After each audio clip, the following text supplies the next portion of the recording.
And welcome back to Primetime News. Special welcome to viewers on onespotmedia.com as well as TVJ International in the Cayman Islands. We begin this evening with an update on Wednesday's mass shooting in St. Catherine, which left one person dead and 7 others injured.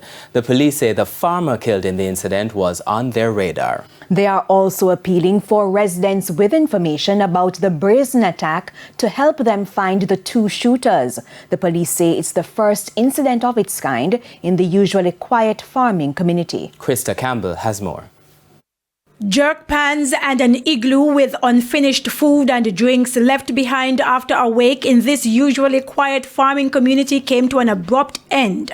It happened sometime after 12:30 in the wee hours of Wednesday morning. The wake was being held for the grandmother of reggae artist Chris Martin in Back Pastures, Cudger Hill, St. Catherine. A resident who spoke off camera says about 150 people were in attendance when the unexpected happened. It is alleged that 2 men opened gunfire at persons attending the wake.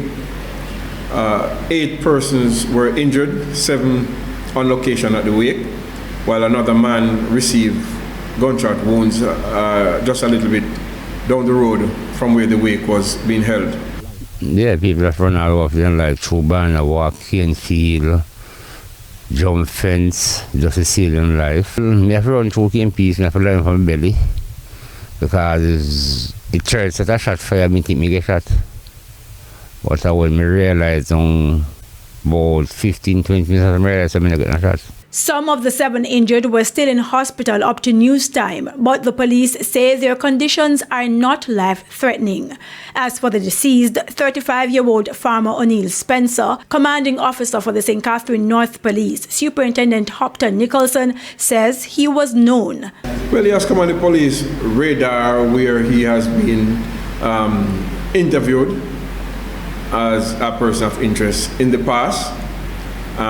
But of recent times, we have not seen or heard of any activities from him. Now, by the superintendent's account, it's the first time such a crime has happened in the area, and he wants those with information to tell the police so they can quickly apprehend the shooters. Preliminary information is that there is some feud between persons who are residing in the community, and this is the medium in which they chose to deal with their feud. And we appeal to persons whenever you're having disputes, whenever you're having disagreements, that you try to find amicable ways of dealing with it and not resorting to violence.